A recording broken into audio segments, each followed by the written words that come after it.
وسلام على عباده الذين اصطفى أما بعد فأعوذ بالله من الشيطان الرجيم بسم الله الرحمن الرحيم واعتصموا بحبل الله جميعا ولا تفرقوا واذكروا نعمة الله عليكم إذ كنتم أعداء فألف بين قلوبكم فأصبحتم بنعمته إخوانا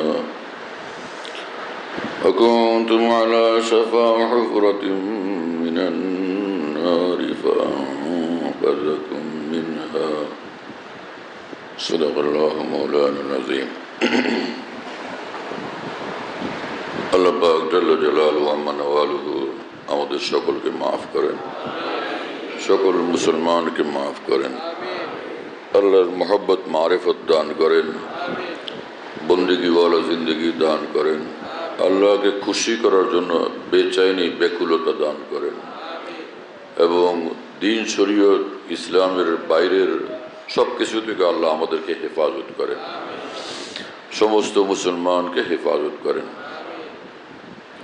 কোরআনে কারীমে মহান রব্বুল আলামিন বলেন যে তোমরা সকলেই মহান আল্লাহর দ্বীনের রজ্জুকে মজবুতভাবে আঁকড়ে ধরো এবং কেউ ভিন্ন ভিন্ন পথে যেও না, এবং তোমরা স্মরণ করো যে আল্লাহ পাকের সেই নেয়ামতের কথা, তোমরা ছিলে পরস্পর শত্রু, আল্লাহ পাক তোমাদেরকে মহব্বতের বন্ধনে আবদ্ধ করে দিলেন, ভালোবাসার বন্ধনে আবদ্ধ করে দিলেন, এবং তোমরা ছিলে একদমই জাহান্নামের কিনারে, জাহান্নামের গর্তের একদম কিনারে।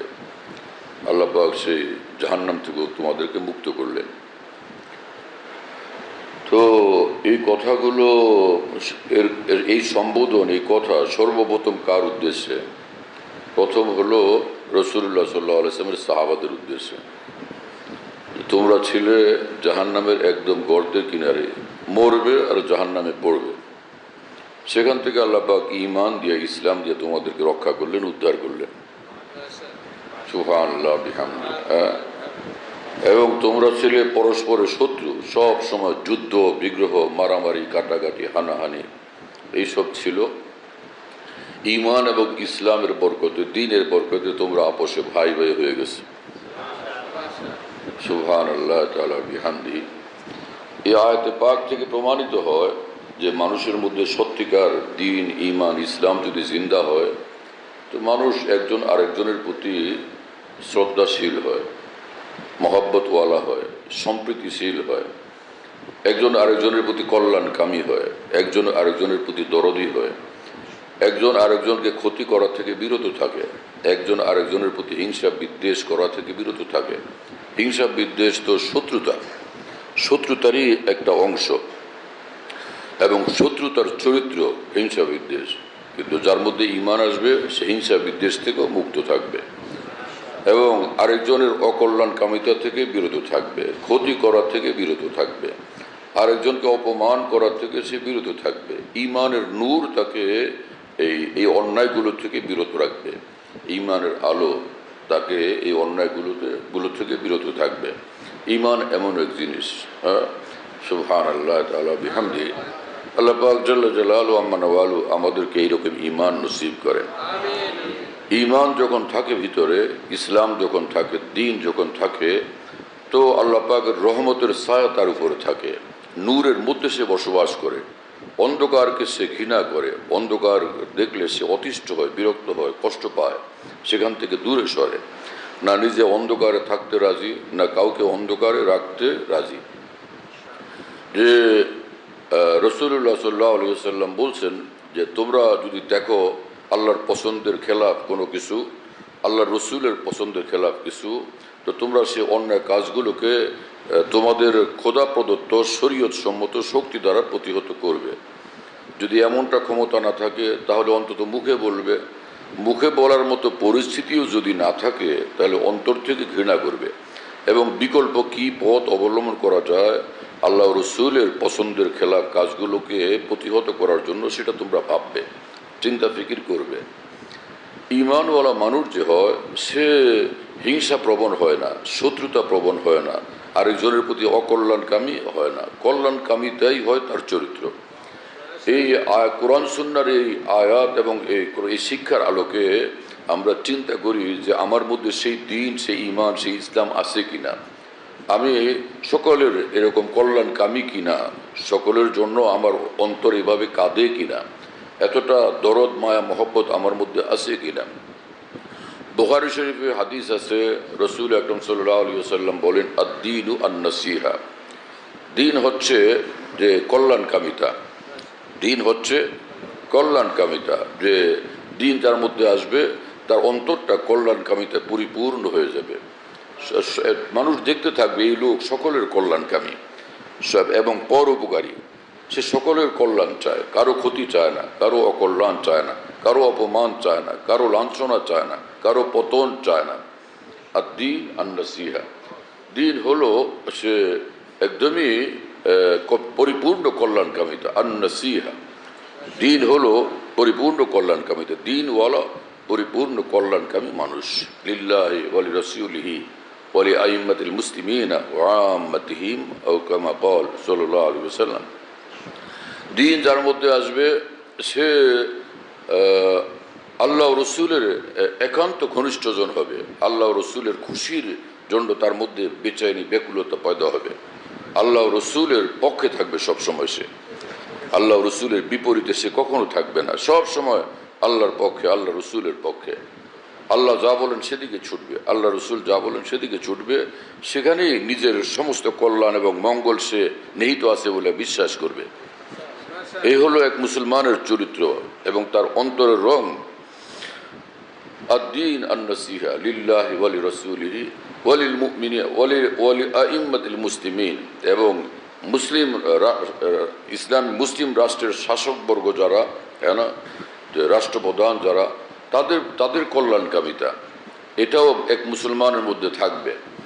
এখন আমরা নিজের জন্য দোয়া করি, নিজের আপনজনদের জন্য দোয়া করি, নিজের যারা দুনিয়া থেকে চলে গেছেন সে মৃত মানুষদের জন্য দোয়া করি, কিন্তু মুসলিম রাষ্ট্রের নেতৃবর্গের জন্য, পরিচালক মণ্ডলীর জন্য এতটা মহব্বত, এতটা আন্তরিকতা, কল্যাণকামিতা, দরদ এবং দোয়া আমাদের কয়জনের মধ্যে আছে? এটা আমাদের মধ্যে এক অভাব, একটা ঘাটতি, যে মুসলিম দেশগুলো যারা পরিচালনা করেন তারা সুন্দরভাবে পরিচালনা করতে পারেন, তাদের হায়াতে আল্লাহ বরকত দেন, তাদেরকে আল্লাহ সেরকম ক্ষমতা দেন, যোগ্যতা দেন, গুণাবলী দেন, তারা নিজেরা ভালো থাকেন, মানুষের কল্যাণের ফিকির করতে পারেন না, সেজন্য দোয়া করা চাই। বুখারী শরীফে হাদিস তো এই কথা বলে যে ওয়ালি আইম্মাতিল মুসলিমিন, মুসলমানদের যারা রাষ্ট্র শাসক, তো তাদের জন্য কল্যাণকামী হওয়া চাই। এজন্য হজরত হাকিমুল উম্মত মুজাদ্দিদুল মিল্লাত মাওলানা শাহ আশরাফ আলী থানভী রাহমাতুল্লাহর মতো এত বড় মানুষ, এত বড় আলেম, এত বড় ফকিহ, এত বড় মুফাসসির, মুহাদ্দিস, এত বড় মুজাদ্দিদ, তিনি বলতেন যে ইংরেজদের এবং ইসলামের দুশ্মনদের একটা চক্রান্ত এবং ষড়যন্ত্র হলো মুসলিম রাজা বাদশাহ এবং শাসক মণ্ডলীকে কালিমা যুক্ত করা, তাদের জীবনে কালিমা লেপন করা, এটা একটা তারা পথ বেছে নিছে। এজন্য রাসূলুল্লাহ সাল্লাল্লাহু আলাইহি ওয়াসাল্লামের সাহাবা থেকে নিয়ে যুগে যুগে যারা মুসলমানদের শাসক মণ্ডলী ছিলেন তাদেরকে নানানভাবে দোষী সাব্যস্ত করার একটা প্রবণতা তাদের মধ্যে আছে। কেন? যে মুসলিম সমাজের সর্বোচ্চ কর্ণধার যারা, তারা যদি এভাবে লাঞ্ছিত, অপদস্থ, অপমানিত এবং আসামি রূপে সাব্যস্ত হন, তাহলে মুসলমানরা শর্মিন্দা হবে, লজ্জিত হবে, ছোট হবে, এবং মুসলমানরা ভাববে আমাদের বড়রা এত নিচু, তো আমাদের অবস্থা কি? এতে দ্বীন ইমান ইসলামের প্রতি তাদের মধ্যে দুর্বলতা পয়দা হওয়ার রাস্তা খুলবে। নাউজুবিল্লাহ তাআলা মিন যালিক। বিষয়টা কত সিরিয়াস।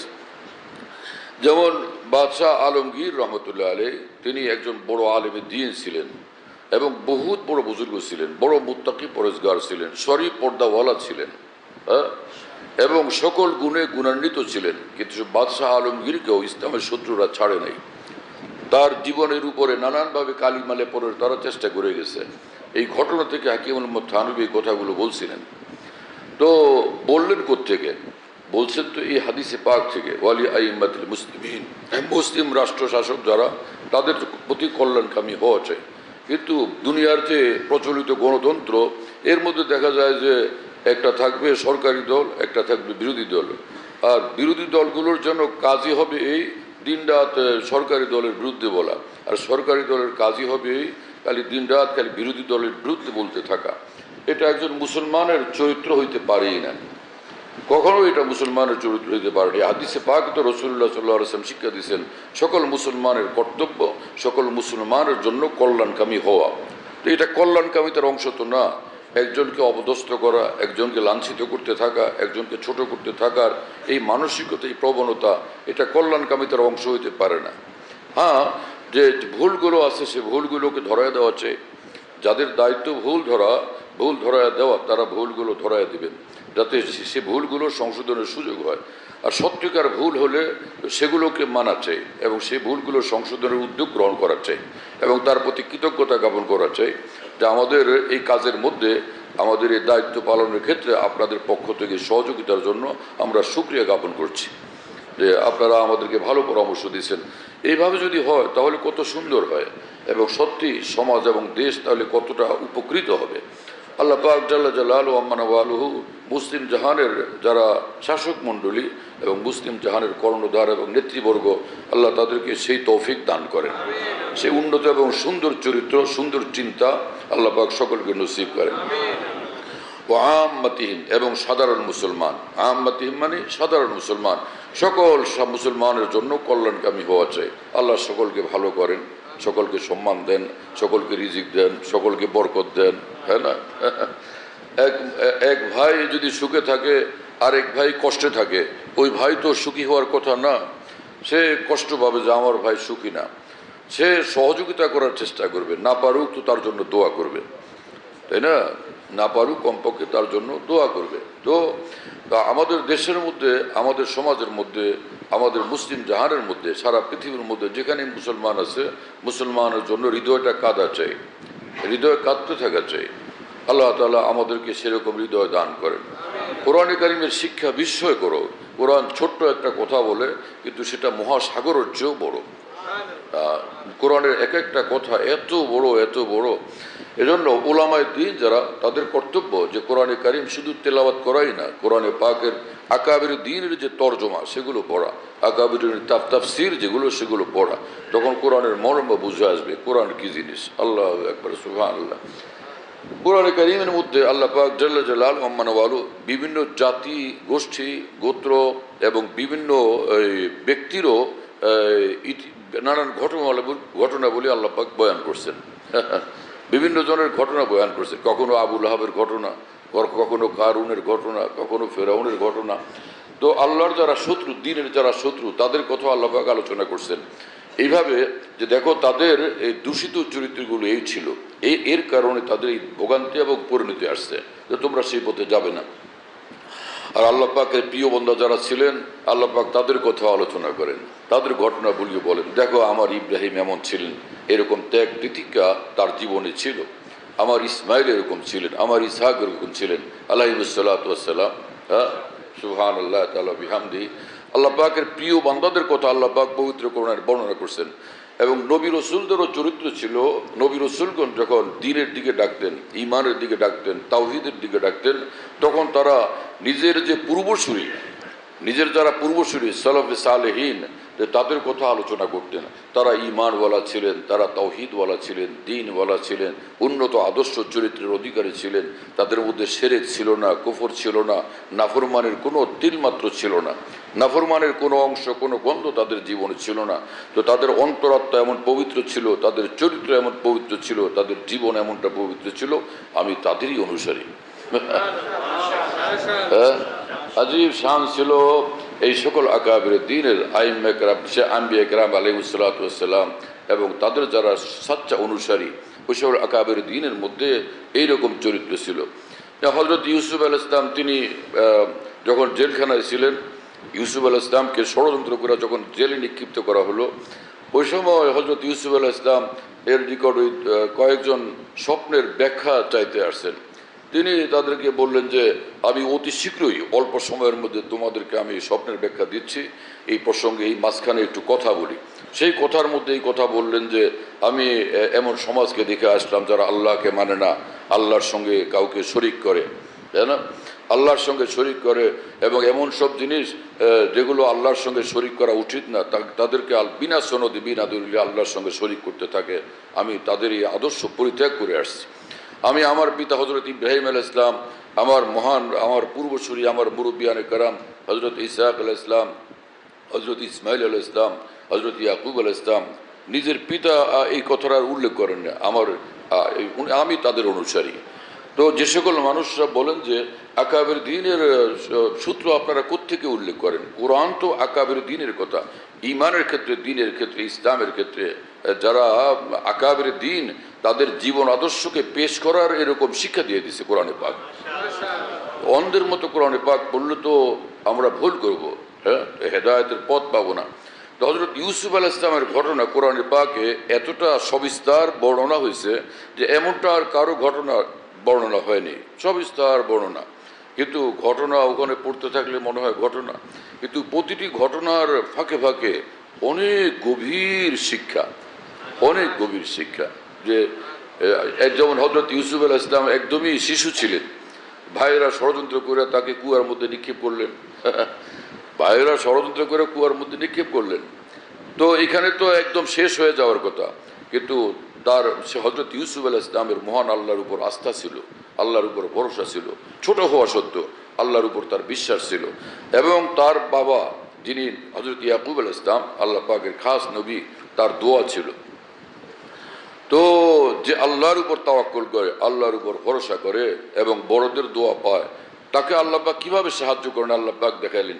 যখন হজরত ইউসুফ আলাইহিস সালামকে গভীর কুয়ার মধ্যে নিক্ষেপ করা হলো, আল্লাহ পাক জিবরিল আমিনকে নির্দেশ করলেন ছুটো, জলদি ওকে হেফাজত করো। সে কুয়ার ভিতরে পড়ার আগেই তাকে জিবরিল আমিন সেখানে গিয়ে হেফাজত করছেন। আর সেখানে তারপরও কুয়ার মধ্যে তো শেষ হয়ে যাওয়ার কথা, কিন্তু সেখান থেকে এই পথচারীরা যারা রাস্তা দিয়ে যাইতেছিল, মুসাফিরিন, তারা পানি সংগ্রহ করতে গিয়া হজরত ইউসুফের সন্ধান পেলেন, তাকে সেখান থেকে তুললেন। আবার তোলার পরে হজরত ইউসুফ আলাইহিস সালামের সৎ ভাইয়েরা খবর পেলেন যে তাকে তো তোলা হয়েছে, বাজারে নেওয়া হয়েছে, হ্যাঁ না। তারা সেখান থেকে ছুটে আসছেন ভাইয়েরা, আইসা আবার যে সস্তা দামে তাকে বিক্রি করে দিয়েছে। সারাউহু ইয়ানি বাউহু বিসামানিন বাকসিন, হ্যাঁ না, যে একদমই সামান্য দামে বিক্রি করে দিচ্ছে। এই কথা বলে এটা আমাদের গোলাম, এটা আমাদের গোলাম, আমাদের কৃতদাস, সে পালায় আসছে, এই কথা বলে তাকে বিক্রি করে দিছে। এই হলো অবস্থা। কিন্তু সেই হজরত ইউসুফ আলাইহিস সালাম যিনি এত দুর্গতি এবং ভোগান্তি এবং কঠিন বিপদের শিকার, এমন অসহায়ত্বের শিকার, সেই ইউসুফ আলাইহিস সালাম একদিন মিশরের রাষ্ট্রপ্রধান হয়েছেন এবং প্রচণ্ড প্রভাবশালী, প্রতাপশালী তিনি শাসক ছিলেন হজরত ইউসুফ আলাইহিস সালাম। আল্লাহ পাক জাল্লা জালালুহু ওরা কি করতে পারেন। এবং বাবা ইয়াকুব আলাইহিস সালাম কাঁদতে কাঁদতে, এক বর্ণনা অনুযায়ী তিনি একদমই দুই চোখের আলো হারায় ফেলছেন, একদমই অন্ধ হয়ে গেছেন, চোখে দেখতেন না। আরেক বর্ণনা অনুযায়ী যে যদিও একদমই অন্ধ হন নাই, কিন্তু চোখে দেখার মতো এতটা আলো ছিল না, কোনো রকম তার চোখের আলো ছিল। যাই হোক, হজরত ইয়াকুব আলাইহিস সালাম এইভাবে শোকে শোকে শোকে মোহমান ছিলেন।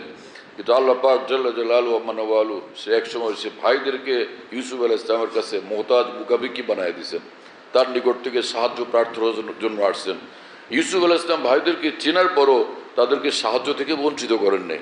আচ্ছা নেও, কি আশ্চর্য এই ঘটনার বর্ণনার মধ্যে আল্লাহ পাক কি শিক্ষা দিচ্ছেন। আল্লাহর উপর তাওয়াক্কুল করো, যত বড় বিপদে পড়ো আল্লাহর উপর বিশ্বাস রাখো, আল্লাহর দিকে তাকায় থাকো। হ্যাঁ, আশ্চর্য ঘটনা। আর ইয়াকুব আলাইহিস সালাম কোনোভাবে নিরাশ হন নাই, হ্যাঁ, এবং লা তাইআসু বির রাহমাতিল্লাহ, হ্যাঁ।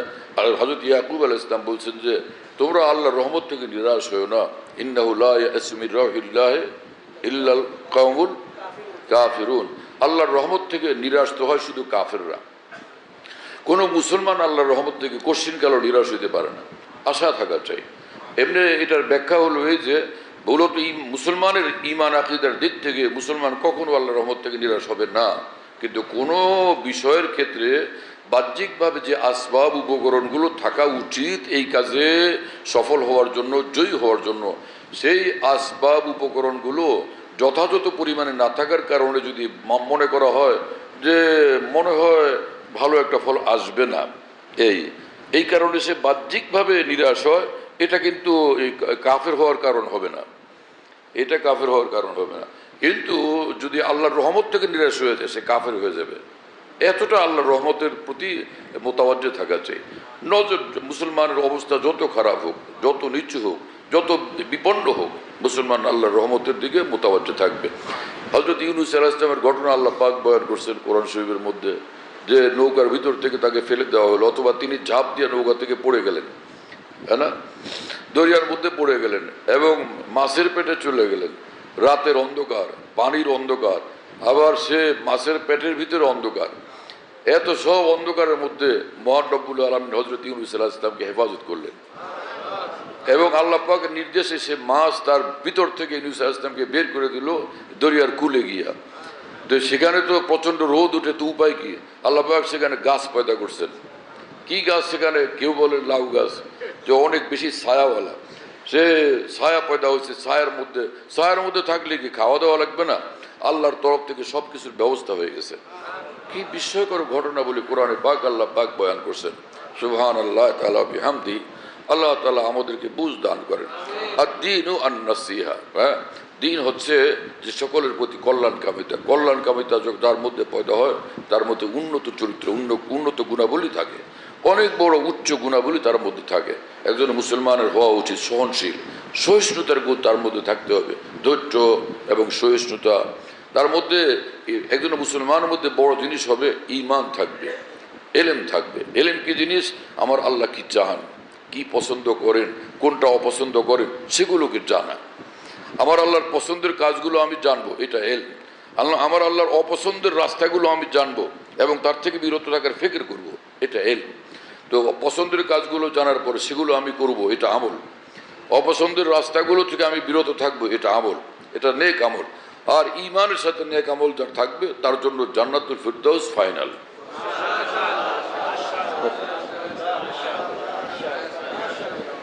আল্লাহ তাআলা আমাদেরকে কবুল করেন, তৌফিক দান করেন।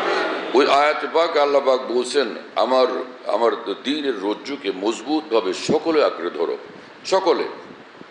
এজন্য একজন আলেমে দ্বীন যখন দ্বীনের কথা বলবেন, সব মুসলমানের প্রতি মহব্বত, আন্তরিকতা, খায়ের খায় নিয়ে কথা বলবেন, কোনো ভাগাভাগি করবেন না। অমুকে সহি রাস্তার উপর আছে, অমুকে বরবাদ হয়ে গেছে, ধ্বংস হয়ে গেছে।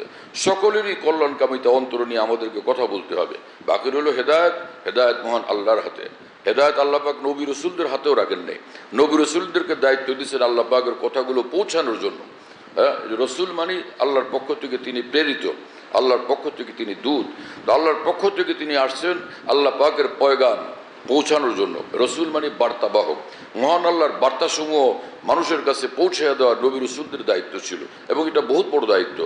এবং সেই দায়িত্ব আল্লাহ পাক উলামায়ে দ্বীনকে দান করছেন। সেই দায়িত্ব পালনের জন্য উলামায়ে দ্বীনের কর্তব্য হবে এলেম, সহি এলেমওয়ালা হওয়া। আর এলেমের ব্যাখ্যা আকাবের দ্বীন থেকে শেখা, নিজের মন গড়া শিক্ষা ব্যাখ্যা দিয়া করে ইসলামের ব্যাখ্যা না করা, কোরআন সুন্নাহর ব্যাখ্যা না করা। আকাবের দ্বীন থেকে সাহাবা তাবিঈন, তাবে তাবিঈন আকাবের দ্বীন কি ব্যাখ্যা দিচ্ছেন সেটা আমাদের জানা এবং সেটা উম্মতের সামনে পেশ করা। আল্লাহ পাক আমাদের তৌফিক দেন। এবং নবী রাসূলদের আদর্শের ধারক বাহক হওয়ার জন্য আমাদের দায়িত্ব এবং কর্তব্য হলো তাদের মতো উন্নত চরিত্র এবং গুণাবলী আমাদের মধ্যে পয়দা করা। আল্লাহ পাক জাল্লা জালালুহু ওয়া আমাদেরকে তৌফিক দেন। আম্বিয়া কেরাম আলাইহিস সালাতু ওয়াস সালামকে যেভাবে আল্লাহ পাক সাহায্য করছেন, যদি উলামায়ে দ্বীন সেভাবে সেই নবী রাসূলগণের আদর্শের সচ্চা অনুসারী হন, তো আল্লাহ পাক জাল্লা জালালুহু ওয়া যুগে যুগে এরকম উলামায়ে দ্বীনকে সাহায্য করতে থাকছেন।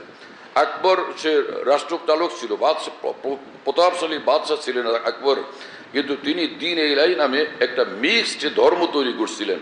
এই খ্রিস্টান ধর্ম থেকে কিছু, হিন্দু ধর্ম থেকে কিছু, ইসলাম থেকে কিছু, বৌদ্ধ ধর্ম থেকে কিছু, সব ধর্ম থেকে কিছু কিছু নিয়ে একটা জগা খিচুড়ি ধর্ম বানাচ্ছিলেন, যেটার নাম দিয়েছিলেন আকবর দ্বীন ইলাহি। কথা বুঝেন নাই? সেই আকবরের দ্বীন ইলাহির যে প্রচণ্ড শক্তি, সে রাষ্ট্রীয় শক্তি ব্যবহার করে এই অন্যায় এবং এই অধর্মকে তিনি প্রচার করতেছিলেন। হযরত মুজাদ্দিদ আলফে সানি রহমতুল্লাহ আলাইহি সেটার বিপরীতে দাঁড়াইছেন, সেটার বিরুদ্ধে দাঁড়াইছেন। এবং আকবর সে মুজাদ্দিদ আলফে সানিকে জেলে পর্যন্ত নিক্ষেপ করছে। সেখানে হযরত মুজাদ্দিদ আলফে সানি আল্লাহর দ্বীনে হককে প্রচার করতে থাকছেন। দলে দলে মানুষ তওবা করে দ্বীনে হককে গ্রহণ করতেছিল, হযরত মুজাদ্দিদ আলফে সানির কথা শুনতেছিল। এক নজর তাকে দেখলে মানুষ আপ্লুত হয়ে যেত, আরে কি মানুষ দেখলাম, এ তো মানুষ না ফেরেশতা। এইরকম। তারপরে আল্লাহ পাক আকবরের এত বড় শক্তি সত্ত্বেও আল্লাহ পাক তাকে পরাজিত করছেন। হযরত হাকিমুল উম্মত থানভী রাহমাতুল্লাহ লিখছেন, মৃত্যুর আগে আকবর যা তওবা করে তারপরে খাঁটি মুসলমান হয়ে পরে মারা গেছে। আল্লাহ পাক তৌফিক দিয়ে দিয়েছেন, আল্লাহ তাআলার মেহেরবানি। তো উলামায়ে দ্বীন যুগে যুগে এরকম থাকবেন আল্লাহ পাকের সহি দ্বীন নিয়ে। আর উলামায়ে দ্বীন যখন সহি দ্বীনের উপর থাকবেন এবং আম্বিয়া কেরাম আলাইহিস সালাতু ওয়াস সালামের আদর্শের উপর কায়েম থাকবেন, আল্লাহর তরফ থেকে নিশ্চয়ই সাহায্য আসবে। আল্লাহ পাক নিশ্চয়ই কামিয়াব করে দিবেন। আল্লাহ তাআলা আমাদের সকলকে মাফ করেন এবং আমাদের সকলকে সচ্চা মুসলমান, সচ্চা মুমিন হিসাবে কবুল করেন। ওয়া আখিরু দাওয়ানা আলহামদুলিল্লাহি রাব্বিল আলামিন ওয়া সাল্লাল্লাহু আলা নবিয়্যিল কারীম। মুখতাসার দোয়া করি, আলহামদুলিল্লাহি রাব্বিল আলামিন ওয়া সলাতু ওয়া সালামু আলা সাইয়্যিদিল মুরসালিন ওয়া আলা আলিহি ওয়া আসহাবিহি আজমাইন। আল্লাহ আমাদেরকে মাফ করে দেন, আল্লাহ জান্নাতুল ফিরদাউস আমাদেরকে দান করেন, জাহান্নাম থেকে আমাদেরকে হেফাজত করেন, কামেল ঈমান আমাদেরকে নসিব করেন, দ্বীনের উপরে আমলের জিন্দেগি আমাদেরকে দান করেন, বিপদ আপদ বালা মুসিবত থেকে আমাদেরকে হেফাজত করেন, রোগ ব্যাধি থেকে আমাদেরকে হেফাজত করেন, ঋণগ্রস্তদের ঋণ আদায়ের তৌফিক দান করেন, সুন্দর নামাজ পড়ার, কামেল নামাজ পড়ার তৌফিক আমাদেরকে দান করেন, সকল মুসলমানকে তৌফিক দান করেন, মজলুম মুসলমানদেরকে জালেমদের হাত থেকে রক্ষা করেন, বিশেষভাবে ফিলিস্তিনের মুসলমানদেরকে রক্ষা করেন, ফিলিস্তিনকে রক্ষা করেন, ইসরায়েলিদেরকে আল্লাহ আপনি তওবা করার তৌফিক দেন। ওদের ভাগ্যে তওবা না থাকলে, জুলুম থেকে ওরা না ফিরলে ওদেরকে আপনি কওমে আদ, কওমে সামুদ, কওমে লূতের মতো ধ্বংস করে দেন। আমাদের আপনজন প্রিয়জন যারা দুনিয়ার থেকে চলে গেছেন তাদেরকে মাফ করেন। আমাদের ভাই আওলাদ হোসেন মোল্লার যে আব্বা ইন্তেকাল করছেন, আল্লাহ তাকে মাগফিরাত দান করেন, জান্নাতুল ফিরদাউস নসিব করেন। আয় আল্লাহ আমাদের সকলকে মাফ করেন, জান্নাতের পথে চলার জন্য আমাদেরকে তৌফিক দান করেন। ইয়া আল্লাহ আপনি কবুল করেন। اللهم ربنا تقبل منا إنك أنت السميع العليم وتب علينا إنك أنت التواب الرحيم سبحان ربك رب العزة عما يصفون وسلام على المرسلين الحمد لله رب العالمين। আমাদের ঢালকানগর খানকাহে যেখানে আমি আছি, খানকা ইয়াদগারে হাকিমুল উম্মত, মনে রাখো, বলো খানকা ইয়াদগারে হাকিমুল উম্মত। হাকিমুল উম্মতের স্মৃতি এখানে, হাকিমুল উম্মতের কথাবার্তায় আলোচনা হয় আলহামদুলিল্লাহ। একটা নাম, কিন্তু তামাম আকাবের কথাই আলোচনা হইতে থাকে আলহামদুলিল্লাহ। বাইতুল হক জামে মসজিদ, ছাপড়া মসজিদ বলে, 5 তলা বিল্ডিং, ওটার নাম ছাপড়া মসজিদ। সেই পুরানো নাম এটা আসি তো ছাপড়া মসজিদ। সেখানে মাসিক ইজতেমা হয় প্রত্যেক ইংরেজি মাসের দ্বিতীয় বৃহস্পতিবার, আসর থেকে শুরু হয়, রাত 10টা পর্যন্ত, 10:30 পর্যন্ত হয়। তো ওখানে শরীক হওয়ার জন্য চেষ্টা করবেন ইনশাআল্লাহ। খানকা বিডি এই অ্যাপস, এটা খুলতে পারলে ওর মধ্যে বয়ান, কবিতা, বুকস ইত্যাদি সব একসঙ্গে পাওয়া যায়। খানকা বিডি হলো এরকম, স্পেলিং হলো KHANQAH, এর সঙ্গে লাগালাগি বিডি, খানকা বিডি। এই অ্যাপসটা খুললে ওর ভিতরে বয়ানগুলো পাওয়া যায়। এটা ডাইরেক্ট শোনা যায় কি, এবং ডাইরেক্ট শোনা যায়।